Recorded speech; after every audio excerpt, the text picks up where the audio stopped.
Good morning students, welcome again in online classes. Plus 1 class Geography 11th July chapter 3 read हम कर रहे हैं India's drainage system part 2 of this chapter. Part 2 means the second video of this chapter we will discuss. Let's start the topic. In my last video we discussed about the drainage. What is the drainage basin, features of the made by the rivers, and the different type shapes created by the rivers. Drainage of India, two types, Himalayans and peninsular. Himalayans rivers की हमने की थी. Himalayans river में Indus river system कर लिया था, Ganga river system कर लिया था. उसके बाद ब्रह्मपुत्र रिवर सिस्टम हम कर रहे हैं क्योंकि कल वीडियो कट ऑफ हो गई थी. तो ब्रह्मपुत्र रिवर से हम शुरू करते हैं. ब्रह्मपुत्र रिवर सिस्टम जो है डार्क लाइन से आपको दिखाई दे रहा है. ये एक बार मैं मार्क कर देती हूँ इसको. यहाँ से जो ये पोर्शन है,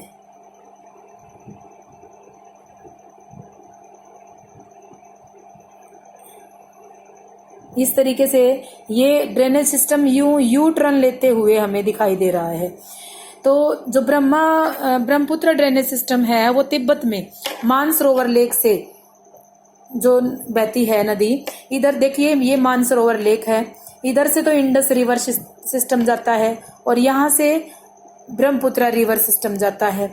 और मानसरोवर लेक के नजदीक राक्षसताल है, यहाँ से गंगा नदी का रिवर सिस्टम जाता है. इस तरीके से ये रिवर सिस्टम इकट्ठे ही निकल रहे हैं. यहाँ से तीनों ही यहाँ से दिखाई देता है. The India in pass through the region of the high rainfall. और इंडिया में ये हाई रेनफॉल रीजन जैसे मेघालय से, अरुणाचल प्रदेश से होता हुआ असम, मेघालय और फिर बांग्लादेश की तरफ चला जाता है. इसलिए ये बहुत ज़्यादा वाटरिंग प्लेस से गुजरता है, इसलिए इसका बहुत ज़्यादा हिस्सा जो है हमें दिखाई देता है और बहुत ज़्यादा फ्लो के साथ ये बहता है. इस वाले इधर वाली पिक्चर में भी हम देखेंगे एक यू टर्न लेती हुई, पहाड़ों के पीछे से यू टर्न लेती हुई ये नदी हमें आती हुई दिखाई देती है. यहाँ से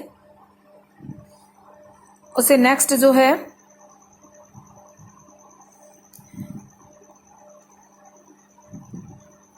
यहाँ पे 3 रिवर सिस्टम जो है हमने कर लिए हैं.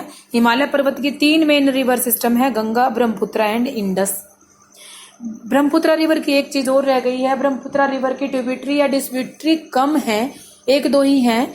इसके साथ साथ इसकी अलग अलग जगह पे, जैसे ये ऊपर तिब्बत से या चाइना से होती हुई जब आती है तो इसके अलग अलग नाम हैं.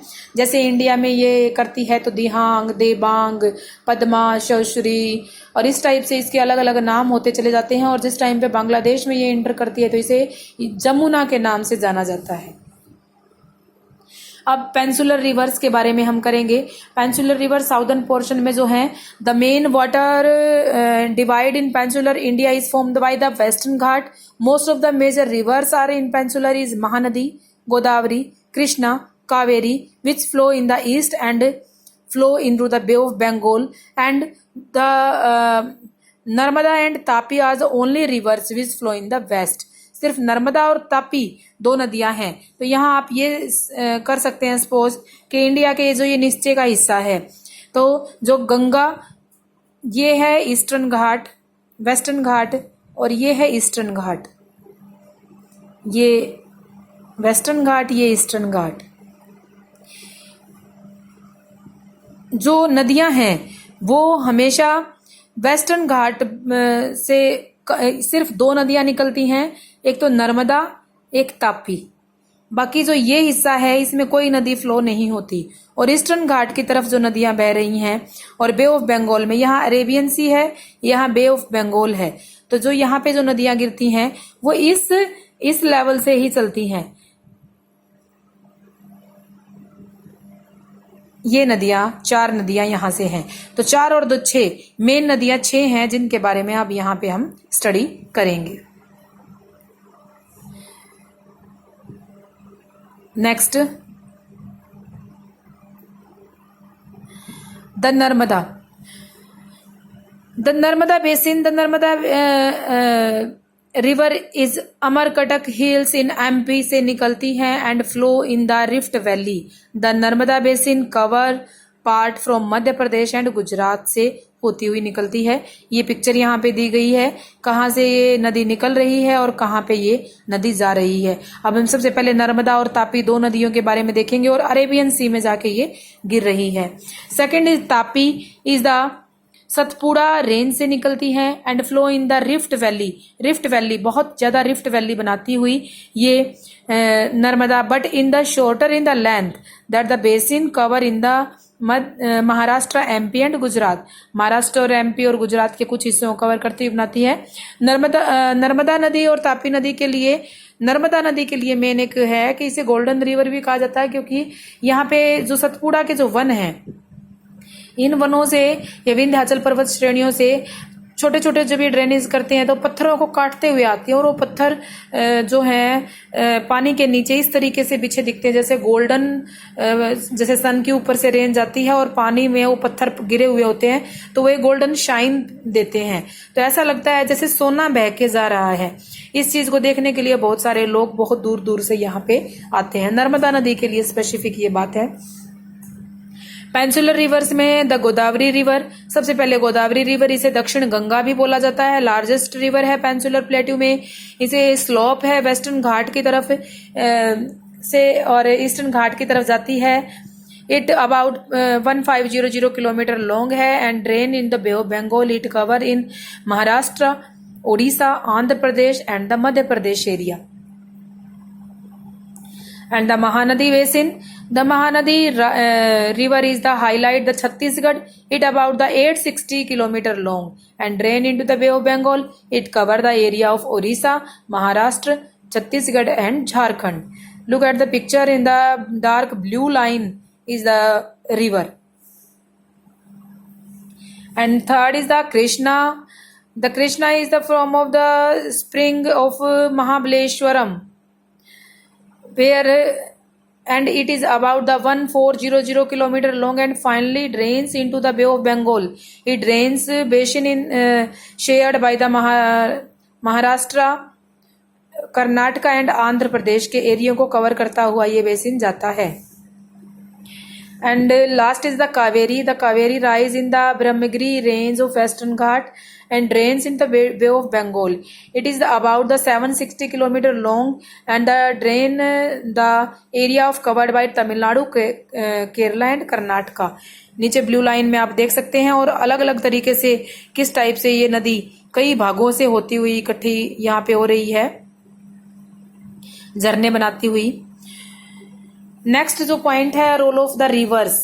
अब रिवर्स का रोल क्या है हमारी इकोनॉमिक लाइफ में, रिवर्स क्यों इंपॉर्टेंट है? रिवर्स मेन किस चीज के लिए काम आती है? सबसे पहले पिक्चर में दिया गया हाइड्रा पावर बनाने के लिए, फिशिंग के लिए, नेविगेशन के लिए साफ साफ दिखा गया है कि इम्पोर्टेंट जो है नेविगेशन के लिए, हाइड्रो पावर के लिए, इरिगेशन के लिए, फिशिंग के लिए स्पेशली नदियों की महत्वता दिखाई गई है। इंडिया में जो लेक्स हैं उनके बारे में भी बताया गया है। India has many lakes and they differ in size and other. Most of the lakes is permanent and some contains the during the rainy season में बनती हैं। द meandering rivers across the flood from the cut of the latter develop oxbow। जिस तरीके से इसको explain करना ठीक रहेगा, नदी जिस तरीके से बहती हुई आती है तो अपने कुछ हिस्सों को, जैसे नदी का फ्लो फिर ये हो जाता है तो ये जो हिस्सा कट जाता है तो अलग अलग मेंडर्स या ऑक्सबो शेप में कुछ नदी बना देती हैं। या फिर एक तरीका और होता है कि समुद्र के साथ, समुद्र ये सी वाटर है, इसके साथ जैसे जैसे लहरें उठती हैं तो एक पानी को दूर तक ले आती हैं और इस तरीके से पानी इतनी दूर तक आता है। लेकिन सेडिमेंट जमने के कारण यहाँ पे जो सेडिमेंट ज्यादा जमा हो जाता है और जो साल्टी वाटर है वो यहाँ इकट्ठा हो जाता है और ये वाला सॉल्टी वाटर नमक बनाने के लिए यूज किया जाता है। उड़ीसा में चिल्का झील है, और राजस्थान में सांबर झील इन दोनों के एग्जाम्पल हैं। Next,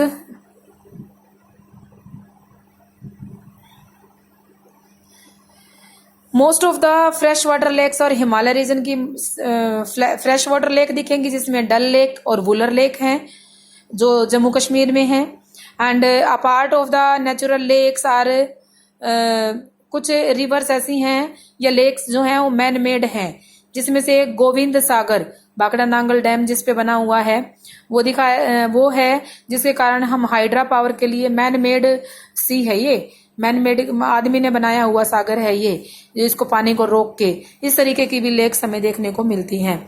the role of the lakes, they help in the regulating the flow of the river, drawing the heavy rainfall to prevent flooding से हमें बचाती है। मानसून या ड्राई सीजन में हमें पानी देकर हेल्प करती हैं। हाइड्रा पावर जनरेटिंग के लिए इम्पोर्टेंट है। एंड मॉडरेट द क्लाइमेट, आसपास के क्लाइमेट को भी हमारे अकॉर्डिंग बनाती है या मॉडरेट करती है। मेंटेन एक्वेटिक इकोसिस्टम, जल में रहने वाले जितने भी सिस्टम हैं, जितने भी जीव जंतु हैं, उनको हमारे लिए बचा के रखती है। रिवर पोल्यूशन जो हो रहा है उसके बारे में, द रिवर पोल्यूशन जो है ग्रोइंग डोमेस्टिक इंडस्ट्रियल एरिया में, जैसे गंगा नदी जो आ रही है वो निकल के कहाँ से आ रही है, गंगा नदी और यमुना नदी यूपी से आ रही है। यूपी में चमड़े की फैक्ट्री है जहाँ पशुओं को मारा जाता है, और उस तरीके से वहाँ पशुओं को मार के या चमड़े की फैक्ट्री से निकलने वाला जितना भी डिपॉजिट माल है वो गंगा और यमुना नदी में डाल दिया जाता है, जिससे ये पोल्यूटेड हो रही हैं। इनके पोल्यूशन के कारण आगे जहाँ भी पानी जाता है तो ये पोल्यूशन फैल रहा है। नीचे पिक्चर दिखाई गई है, यमुना नदी कितनी पोल्यूटेड दिखाई दे रही है यहाँ पे। नेक्स्ट जो है, on the other hand a heavy load of untreated sewage water is drainage in the reverse, बहुत ज्यादा गंदा पानी जो है यहाँ पे इन नदियों की तरफ रुख मोड़ देता है, जिसके कारण ये नदियां गंदी हो रही हैं। Self cleaning capacity of the river, the effects of the both quality and reduce, हमें इन चीजों को खत्म करना चाहिए कि हम इन चीजों को नदी में ना आने दें। नदी से ये सी में जाएंगे और सी में जाने से बहुत ज्यादा वाटर पोल्यूशन के चांसेस बन जाते हैं। ऐसे प्रोग्राम चलाए गए हैं जैसे गंगा बचाओ, नरेंद्र मोदी के द्वारा चलाया गया था गंगा बचाओ, या नर्मदा बचाओ अभियान चलाए जाते हैं, जिनके कारण इनको बचाया जाता है। सरस्वती बचाओ प्रोजेक्ट चलाया हुआ है। इन सब प्रोजेक्ट के थ्रू इनके पोल्यूटेड होने के लिए अलग अलग प्लान चलाए गए हैं। क्वेश्चन पॉइंट आउट हो सकता है यहाँ से, गंगा बचाओ या गंगोत्री बचाओ अधिनियम या गंगा बचाओ प्रोजेक्ट किस तरीके से है, कितने लाख रुपए इसके लिए बने हैं, या किसने चलाया था और किन किन जगहों पर इसको सक्सेस मिली है। Good things must come to the end, बहुत अच्छी चीजें जो है वो लास्ट में जरूर निकलती हैं। आप लोगों को I think drainage system 3rd chapter complete हो गया है। इसके मैं एनसीईआरटी क्वेश्चन आपके पास सेंड करूंगी और इसके नोट्स बना के आपने इस चैप्टर को इजीली कवर अप कर लेना है। Okay, thank you, have a nice day.